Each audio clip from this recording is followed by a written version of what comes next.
Well, thanks again for tuning in. My name is Jeff Fuller, and you can find all of this at J Fuller Interviews, J Fuller Interviews on Instagram, Twitter, Facebook, YouTube, all over.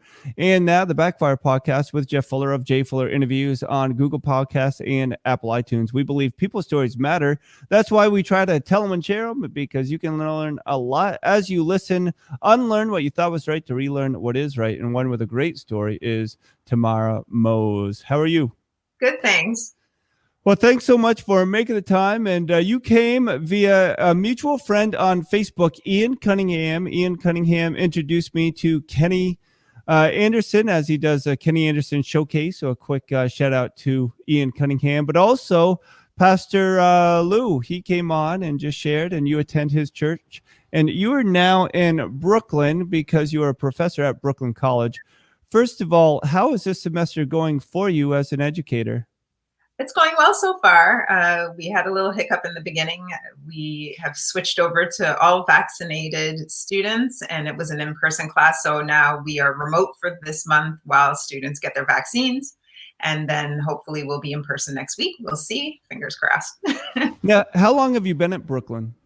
I've been at Brooklyn College since 2008 when I graduated from my PhD program at the CUNY Grad Center. So what is your role at Brooklyn College?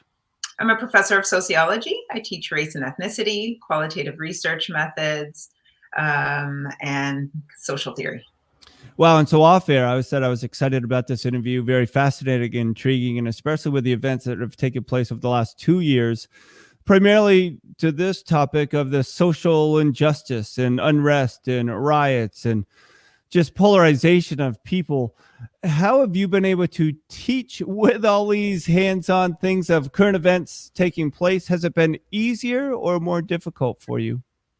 I would say it's a little more challenging personally because there is so much unrest right now in the world.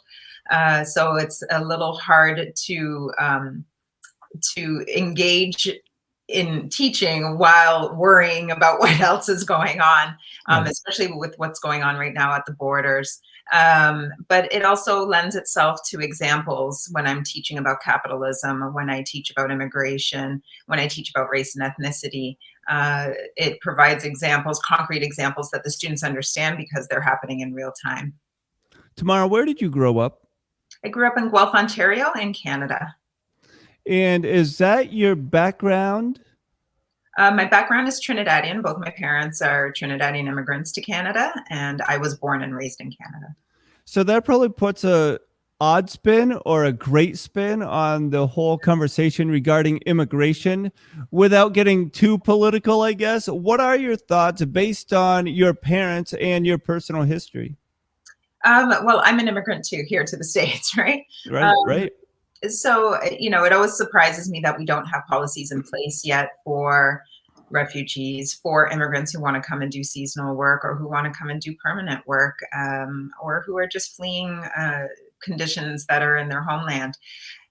So I'm always surprised that we haven't come up with a solution to this when we know there are various solutions that sociologists themselves have come up with that the government can implement. So I really wish that there were more sociologists on these boards that make these types of decisions, or policymakers that are sociologists, so that we can implement some protocols so that we're not left with thousands of people at borders waiting to be processed. And remember, these are legal borders that they are waiting at. So, we need to have better protocols and a smoother transition for those who want to gain employment and who want a better life for themselves and their families.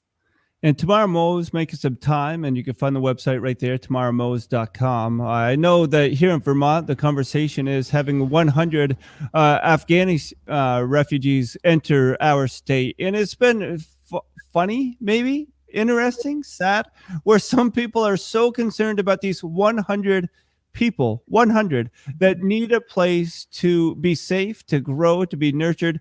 And especially, as you know, and those probably are familiar, full-time, I'm a pastor, and I'm like, what better place to be than ministering to those that are refugees that need love and care?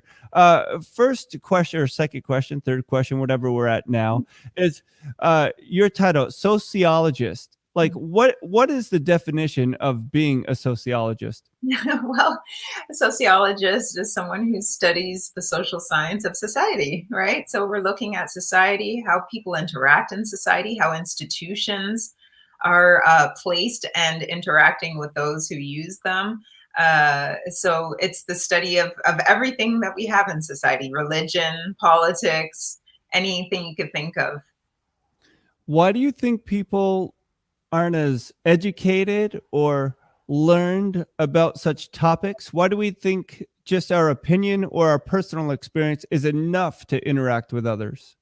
Well, it's never enough, but I think we think it's enough because we have so much access to information. So there is this sense that we have a lot of information and access, and therefore we know a lot, when in fact we need to look at the rigor of what is being spewed out in social media or in other news outlets. We need to read more. We need to read the right types of material and vet things more than we do right now. So I just feel like we have a lot of misinformation out there in the world. And so we don't have the real knowledge that we would require in order to see change or to see improvement in how people interact with one another. And again, Tamara Mose on Twitter, it's at Tamara Mose. And you mentioned, going back a little bit, living in Guelph, Ontario. I actually lived in Brockville, Ontario for a bit, and we had friends in Toronto, so we made that little trek there. Mhm. But as there is access to information, I noticed that you worked with the Toronto Raptors. Could you just share that story for us? Sure. So in 1995, we had the NBA draft for the first time in Toronto, Ontario. And we had this new team, the Toronto Raptors. About a year prior to that, or at least several months prior to that, I had applied for a job. I figured they would need somebody to help with some on-court entertainment, specifically dancers. I applied, I got the position, and from there I became the first choreographer and coordinator for the Raptors Dance Pack. That was our name, from 1995 to 2000. So I'll have to give a quick story, not that you care or the listeners care, but I just like to talk. And so I get to see the Raptors play. I forget who it was, in an exhibition game, Harbor Station, St. John, New Brunswick. And they had Jerry Stackhouse. I'm a big Carolina fan, on the team. And I believe Damon Stoudemire, who was an absolute star for them. And my friend said, hey, I was 19 at the time. He said, dress up, look like you know what you're doing. And so, being a freshman or sophomore in college, whatever it was, I walked straight down, sat center row, and I actually gave some seats or space. And I was 7 seats down from the owner of the Raptors.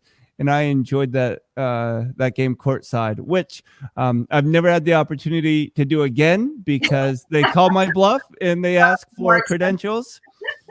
But being the first year of the Raptors, everybody was a little bit fluid with that fan support. But for you, with the Raptors, a professional organization, professional sports, did that prepare you in understanding the haves and have-nots, the demographics that you saw, whether attending the game or even players participating? Did that kind of lead towards what you're doing now? I wouldn't necessarily say that it led to where I am now, but I can see now in hindsight how the dynamics were intriguing to me at that time and have stayed with me until now, especially seeing the racial breakdown of who's on court, who's behind the people organizing who's on court. Even if you just look at the breakdown of the dance pack themselves, the fight I had to make it a very diverse team because I wanted it to represent what Toronto represented to me at that time, which was diversity. So just seeing who is pulling the strings versus who is performing for those people and for the fans, we could see a difference in racial composition, but you could also see differences in class composition. You see the same thing with ticket holders, right? Who gets to sit courtside? As you said, you haven't had a chance to do that again. There's a reason for that. Much more expensive. And then those who could afford what we call the 500 level, the top level, where we would have discounted tickets. So you would see a lot of Black and brown folks up there, a lot of students up there, and then you would see more middle class, upper middle class, and wealthy, frankly, overclassed in the bottom part of the arena. So yeah, you definitely saw inequality play out. I don't think it was something that necessarily connected for me to sociology at that time. But now as a sociologist, I can see those links. So, Tamara, you said that you're new to Instagram, and there's been some recent research that's coming out in the news about Instagram and just the thoughts of body shaming and how, especially young girls, but everyone just starts to compare themselves to somebody that's run a picture through multiple filters, taken several times to get just the perfect look that they want. And I know this is only a part of your research, but can you just share about being new to Instagram? Have you seen that? What have you been able to document maybe from the research that you have to now personally experienced? Yeah, so joining Instagram has been interesting, and I actually almost wrote a post about it yesterday. And I said, you know what, let's hold off on that. But we're in this kind of see me stage of society where we want to chronicle everything that we're doing, what we're eating, where we're headed to, what activities are we participating in, who do we hang out with, what does my makeup look like? So it's been a fascinating trip to see the difference between Facebook, which for me seemed more wholesome, I guess, Sure. or family oriented. I don't know. But Instagram seems to be more about a curation of imagery. So everybody's curating their image in a very particular way using these filters, dressing provocatively. I noticed that a lot more on Instagram.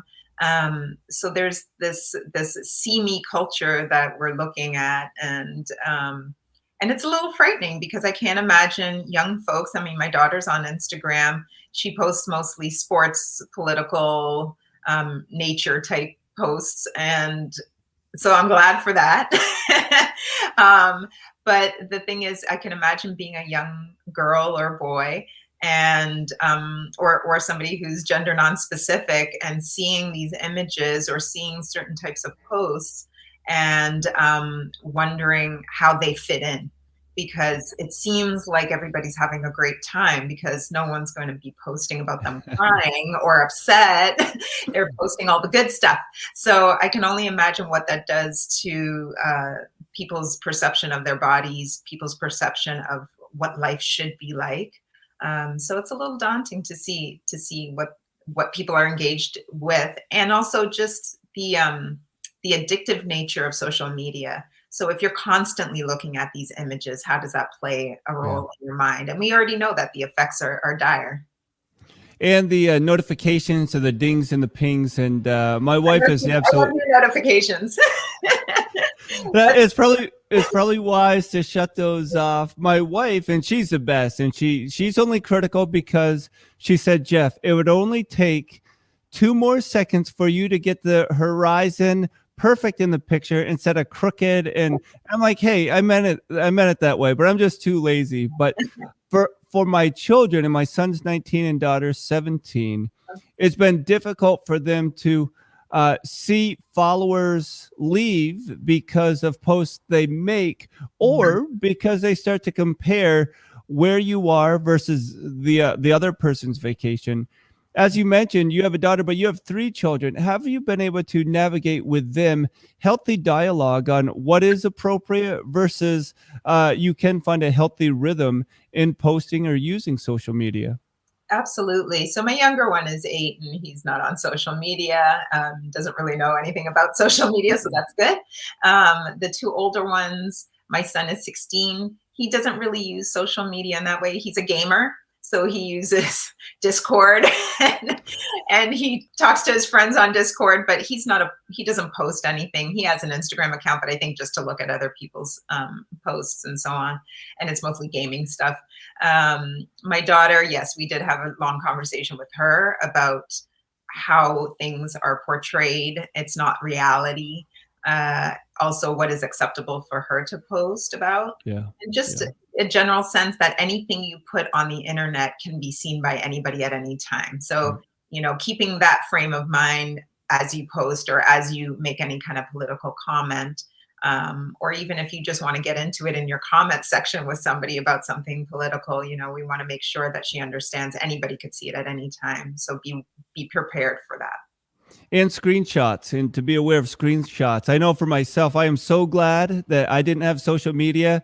I didn't post anything like inappropriate. I was just stupid, and I would have posted those stupid things that I did that didn't really have safety or was not safety approved. Tamara Mose, making some time. I want to bring up your website as well, as you've written and done multiple things. Can you just talk first of all about, did writing come naturally for you? Is that something you always wanted to do, or did you have to work at it?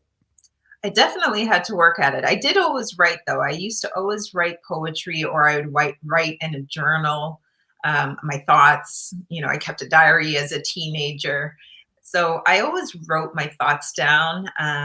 But to write academically and to write about other people in a concrete and systematic way, I definitely had to learn how to do that. And that's something I learned going to university, and more so during my grad school years, learning how to systematically write, and then also implement research in the writing, and be able to convey that to a large audience, not just an academic audience. My whole goal is always to write for a general audience, so that it's more widespread, so we can actually get word out and people can actually understand what you're writing. What type of impact or influence did your parents have on what you're doing now, or just have on you growing up? They had a lot of influence. My dad is a retired professor of Spanish. He went to the University of Guelph to teach. So I always saw that lifestyle. My mother also worked at the University of Guelph in the library as a library associate.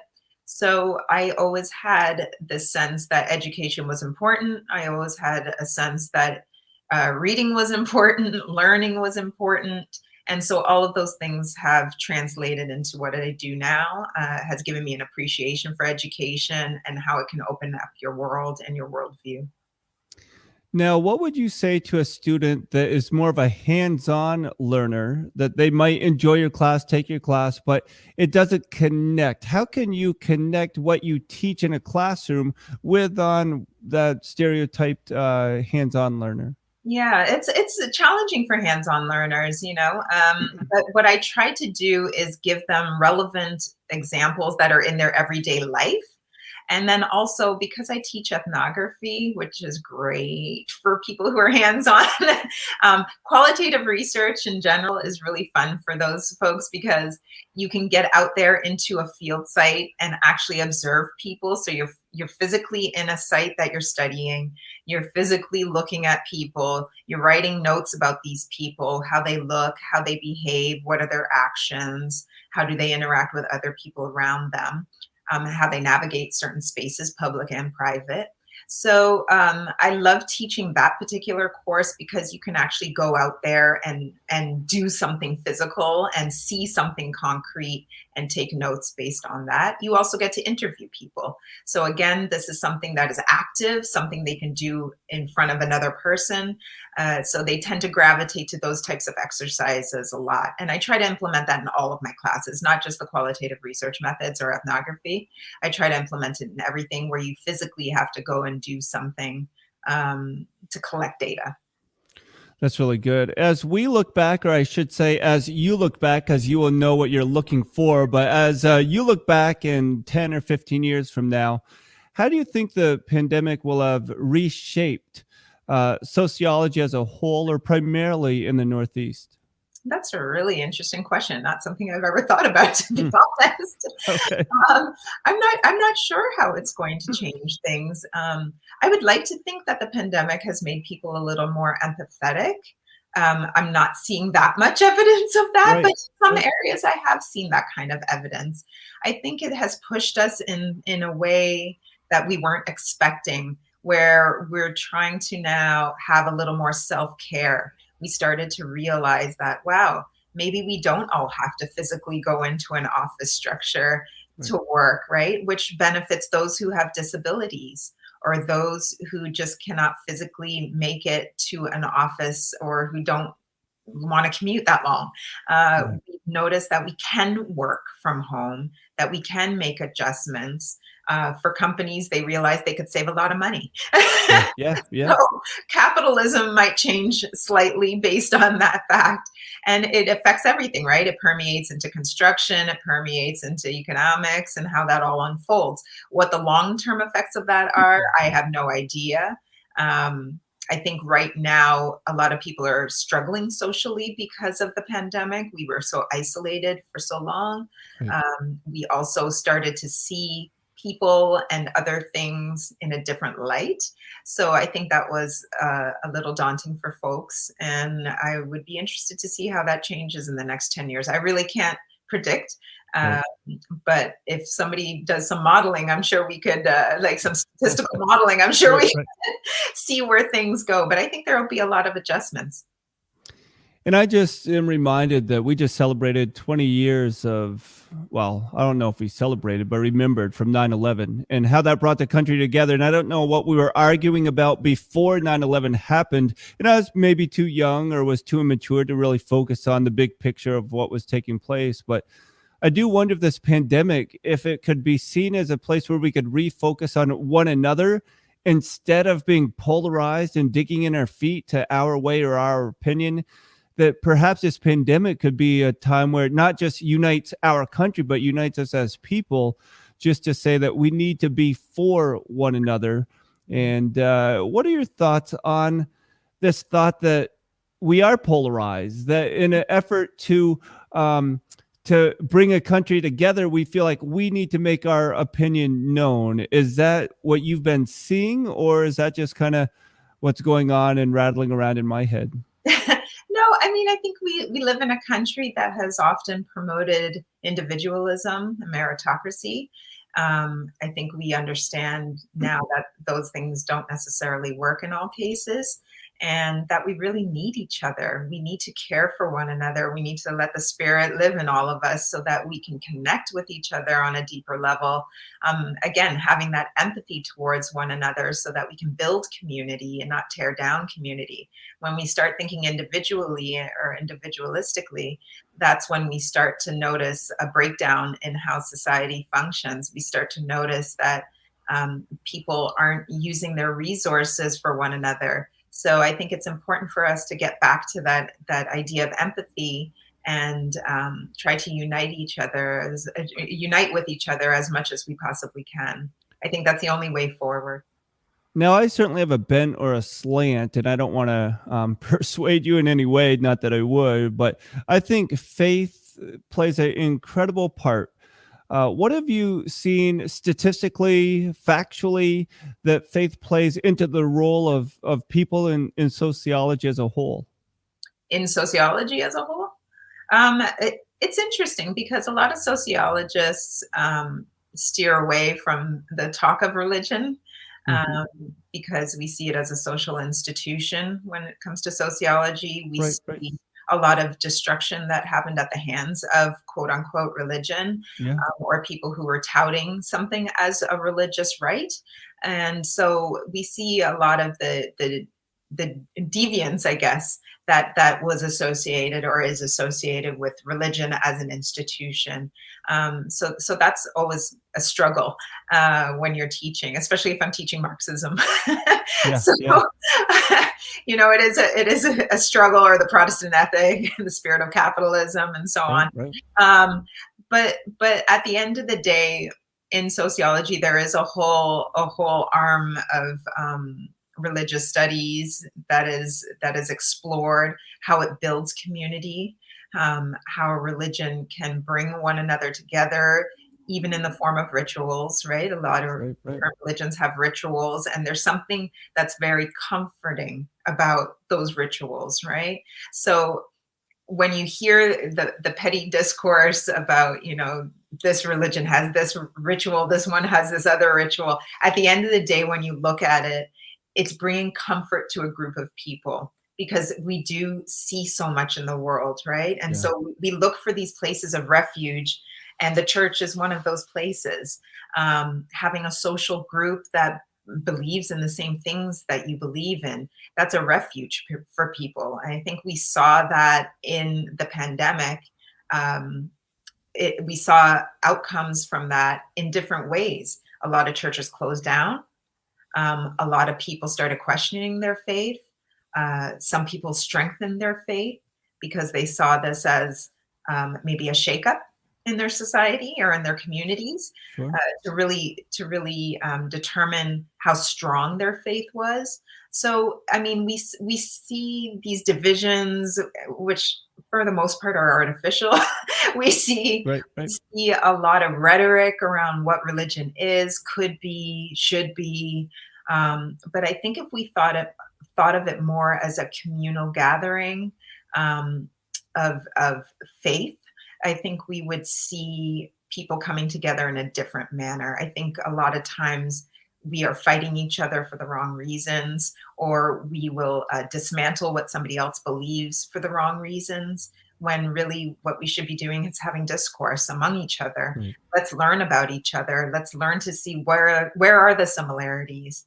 And if there are differences, are the differences that grand that we can't come together at some other point in the discourse, right? So I just think religion permeates everything that we're seeing in the pandemic. I think it's permeated a lot of what I see in sociology in terms of how we study society, how we study communities. So I just think it's fascinating. I think it's something that we should spend more time really thinking about.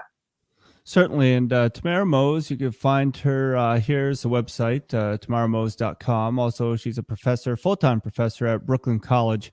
When you say full-time professor, is that because there's not a lot of full-time professors, or did that Oh, just...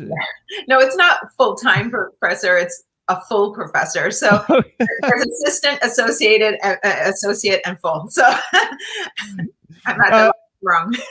Then there's distinguished, which you usually get when you're a little older if you've crafted some amazing book that millions of people want to read.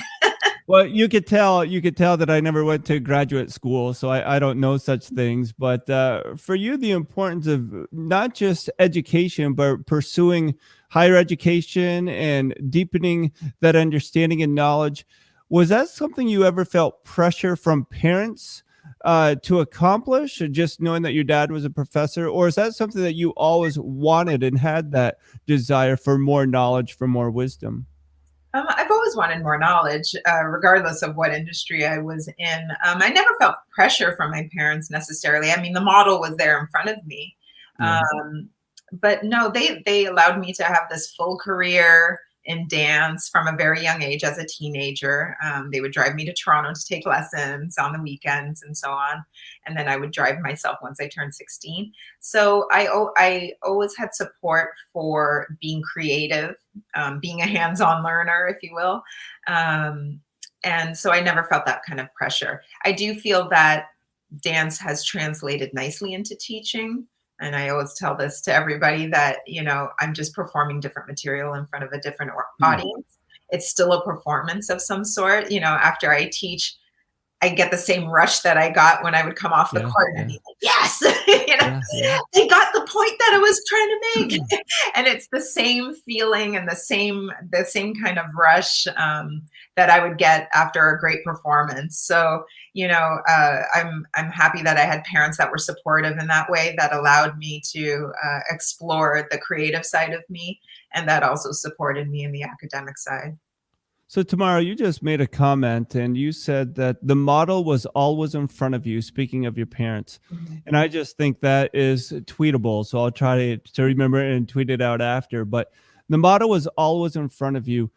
For some people, whether the model is not in front of them or they're choosing not to learn from that model because they can choose whatever they want, how important is it that we are positive models for people that choose to follow us, like you chose to follow that of your parents? I think if we get to a place where we're always wanting to learn, then you will find those models no matter where you go. So it doesn't mean that you have to have two parents at home, doesn't mean that you have to have parents who are highly educated. It could be people in your community, it could be people in your church community, it could be people that you just encounter out when you're out at an event. I think the bottom line is, if you see good in people, if you see people who are striving in a way that makes them happy and joyous. I think that we need to be able to again have this empathy. I can't strike that chord enough, but Yeah. having, Yeah. having this empathy where you feel what somebody else is feeling, I think allows us to accept knowledge from anybody who's around us. So you don't necessarily have to have a model in your household, but you look for things in different people that you see bring them joy. And if you want that same joy, then you ask them questions, right? So I think coming out of people's shells, asking questions, understanding maybe how somebody got to this place, and emulating that in some regard, or asking for help and networking. There's a variety of ways in which we can use a model, and it doesn't necessarily need to be a model in our home. I think that's really wise. Very good. Well stated. And we'll get you out in a little bit. Tamara Mose, tamaramose.com. On Instagram, it's tamaramose.3, tamaramose.3. And on Twitter, it's just at Tamara Mose. And thank you again for making the time. And when you think about this year in teaching, were you afraid that you would have to go back online this entire year? Or was that something you learned to appreciate from last year teaching? So last year I wasn't teaching. I took a job with the American Sociological Association as director of diversity, equity, and inclusion. So I kind of skirted out of having to do remote. I only had to do remote for a couple months when we first quarantined. But by then I had already met my students in person, so it didn't feel like a crazy transition for me. Last year I didn't teach at all. 2 days before I had to teach this fall, I found out that I was going to be remote because the students had to get their vaccines, and that threw me off. Was I comfortable with it? Absolutely not. I have no desire to be on a computer all the time. I am getting used to it now, being in my 5th week of teaching, so that's a good thing, I guess. Except now we're going to go back in person, I'm told. Right. So I prefer being in person. I prefer interacting with people in real time, seeing faces instead of lecturing to a bunch of names, because we're not required to have our students turn on their cameras. Right. So it's different lecturing to names really that are typed on a screen instead of faces. I'm a interactive person. I like to move people around. I like people to meet other people. I'm a very social person that way. So teaching in person is my preference. I don't think I will ever get used to teaching remotely forever, but I'm fine with it right now because it's required of me. So I guess a serious question, then 2 fun ones. And that's simply, as a pastor, I was told we need to reflect the community in which we are. I was also told that we need to be diverse. And I was adopted from South Korea, grew up right here in Vermont. So I'm more Vermonter than I am anything. Mm-hmm. But a pastor was strongly urging me to reach out to the refugees in our state, but they're 40, 50 minutes away. And I'm like, we certainly want to be welcoming for anyone if they need help with transportation, certainly. But we have Vermont rednecks, we have flatlanders, we have those that are middle class, blue collar, white collar, that live right here in our town. And so I'm thinking that we can start with those that enter town and branch out, and of course be accepting of anyone that comes from outside of 30 miles, whatever the case might be. Mm-hmm. How important is it that we look for diversity versus, or maybe not versus, but while we accept the diversity that looks different right within our own, square inch? Yeah, I think we need to take into consideration all types of diversity. Our reach needs to be wide. We have to cast that net wider. Yes, are there people in our immediate presence who need to be ministered to, who need to be taken in, who need to even just have a voice? Absolutely. And I think a lot of churches, such as pastors such as yourself or Pastor Louis Straker, they do so much in their communities, and they are reaching the immediate population as much as they can, given the bandwidth. But I do think we need to also cast a wider net and try to reach out for diversity purposes to the bigger communities, or actually plant people in these different communities so that we have some outreach. It's hard to do it all, though, right? It's hard to do it all. I think it's hard to address every issue that we have socially, but because of that, I think we can't be isolated. I think we need to connect with other institutions. We need to connect with other churches. We need to connect with other nonprofit organizations so that we can cast that wider net. I don't think any one church or any one pastor can do it all. I don't think any one ministry can do it all. I think we need to just partner with more people. I see that again with Pastor Louis Straker. He partners with different churches. He partners with different organizations to make sure that we can be part of a lot of different things that are going on in the community and have that outreach, be able to minister to different people. So I think that's what we need to do, is we need to stay connected. At the end of the day, that's what it's all about. It's about connecting socially and then casting that wider net. Very well said. And I did not give you that question before, but that's what we're trying to teach here with our people, just to, well, if we want to be like Jesus, we need to love like Jesus, and that's whoever and wherever he sends us. And Tamara Mose, thank you so much. So a couple questions to get you out on. Okay. If or when, let me say when in your case, the feature film is made about your life, who plays you in that feature film? That's a great question. Wow. I stole it from Hernando Planos. He's a basketball coach, has a Be Contagious podcast. So I got to give a shout out to him. But oh my gosh, I have never even thought of such a thing. Well, while you think of that, I will ask the second question, then you can answer backwards. So if it's made into a fictional movie, do you want to play the hero or the villain? The hero, always. Always a hero. I want to play the villain, but the villain that everybody likes, maybe like Captain Jack Sparrow. So I don't know about that. No, definitely want to be the hero. I can be a little villainous maybe in the beginning, but the outcome of it has to be hero.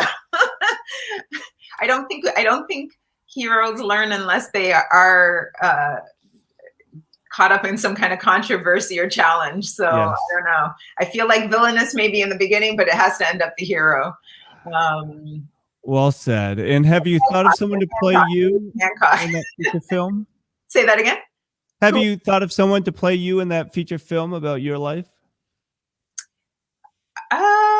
I mean, no, I don't really know. I mean, people have said in the past that I have a likeness to Alicia Keys. So I don't know if she buffs up her acting skills, maybe Alicia Keys. There you go. Awesome. Awesome. Tamara, thank you so much for making the time. It's been a pleasure. And I know I've learned a lot, and I've been encouraged by your words and what you're doing, and just regarding the importance of loving people well. And sometimes it means getting in an uncomfortable position so we can show empathy. Frankly, there's no better place to be when we're serving one another. But thank you for sharing your words today. Thank you for having me. I enjoyed it. And again, Tamara Mose, you can find her at tamaramose.com. She's a professor at Brooklyn College and on Instagram and Twitter as well. You are listening to my podcast, the Backfire Podcast with Jeff Fuller of J Fuller Interviews. J Fuller Interviews on YouTube, Facebook, Instagram, and Twitter. We are shamelessly promoted everywhere. Thanks, everybody. We'll talk to you later.